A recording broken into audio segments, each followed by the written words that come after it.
Rabbi Stanton, it's Cardinal Timothy Dolan here in New York. I really appreciate your invitation to say a few words of solidarity with the Jewish community especially. These should be days of rejoicing, if I understand correctly, as the Jewish community celebrates the beginning of a new year. We're sure aware of that here in New York with Rosh Hashanah.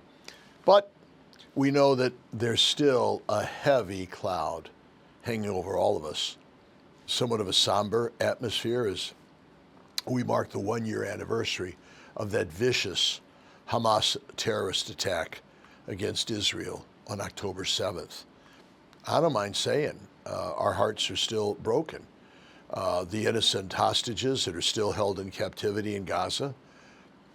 In the last year, we know that so many innocent people have been caught up in the grips of war. And we mourn every life lost. Yes, the life of Israelis. Yes, the life of Palestinians, of Jews, Christians, Muslims, anybody. Because every human life is precious, right? And every life lost is a tragedy.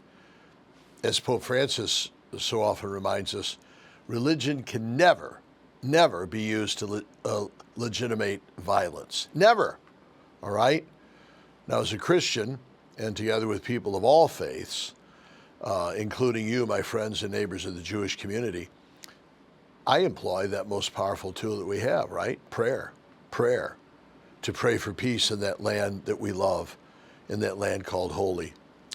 But I'm afraid that the worry that we have in these days surrounding October 7th is not confined to the Middle East. Boy, even here in New York, we note with great anxiety the troubling rise of anti-Semitism. And I have tried my best to assure my many Jewish friends and neighbors here in New York that you are not alone. You are not alone. I'm ashamed to say that sometimes we have left you alone in the past. I join with religious leaders from so many faith traditions to say, we're not going to tolerate the anti-Semitism that's coming around.